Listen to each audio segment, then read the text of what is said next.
আসসালামু আলাইকুম। খুবই গুড নিউজ প্রবাসীদের জন্য। আসলে আপনারা হয়তো দেখতে পাচ্ছেন যে মিডিয়াতে, ফেসবুকে কিংবা ইউটিউবে অনেকে পোস্ট শেয়ার করতেছে যে প্রবাসীদের জন্য ভাতা চালু করা হয়েছে। আসলে এটা কতটুকু সঠিক আমি জানি না, তবে আমি চাই এটা খুবই দ্রুত চালু হোক বা চালু হবে আশা করি ইনশাল্লাহ। তো আমি আসলে আপনাদেরকে ইনশিওর করতে চাই যে অন্তত 60% এটা নিয়ে কাজ চলতেছে। যদি কোনো প্রবাসী মারা যায় তাহলে তাকে ফ্রিতে এনে কবর দেওয়া হবে এবং তার কবরে ভোট লাগানো হবে যে রেমিটেন্স যোদ্ধা।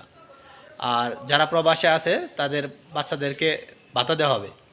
তো এরকম যদি হয় আসলে প্রবাসীরা সার্থক, আর তাদের জন্য এতটুকু কাজ করা উচিত। কারণ প্রবাসীরা দেশের জন্য অনেক কিছু করে থাকে।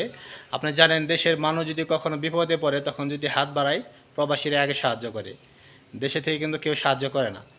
আর তাছাড়া প্রবাসীরা আসলে বাংলাদেশের যে উন্নয়নের যে প্রধান ধাপ বা প্রধান কাজ, সেটার প্রায় 70% প্রবাসীরা পালন করে থাকে, বা 70% প্রবাস থেকেই আসে। তো এই প্রবাস থেকে যদি 70% এই টাকাটা যদি না যেত তাহলে হয়তো বাংলাদেশ আরও কত আগেই শেষ হয়ে যেত, অথবা আজকে শ্রীলঙ্কার মতো হয়ে যেত। তো খালি প্রবাসীদের না, আমার মনে হয় যে আমি আরেকটা বিষয় যোগ করতে চাই। যারা আসলে গার্মেন্টসে কাজ করে তারা আসলে অক্লান্তি পরিশ্রম করে আসলে তারা আসলে সচ্ছল না, চলতে পারে না।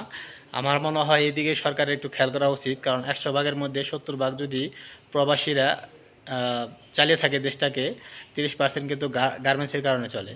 তো সেই গার্মেন্টসও কিন্তু অনেক অনিয়ম, সেদিকেও সরকারকে একটু খেয়াল করতে হবে, কিংবা তাদের জন্য একটু সুযোগ সুবিধা বা ফ্যাসিলিটি চালু করা উচিত, যাতে তারাও সচ্ছলভাবে চলতে পারে। তাদের জন্য যে কোনো একটা পদক্ষেপ নেওয়া উচিত।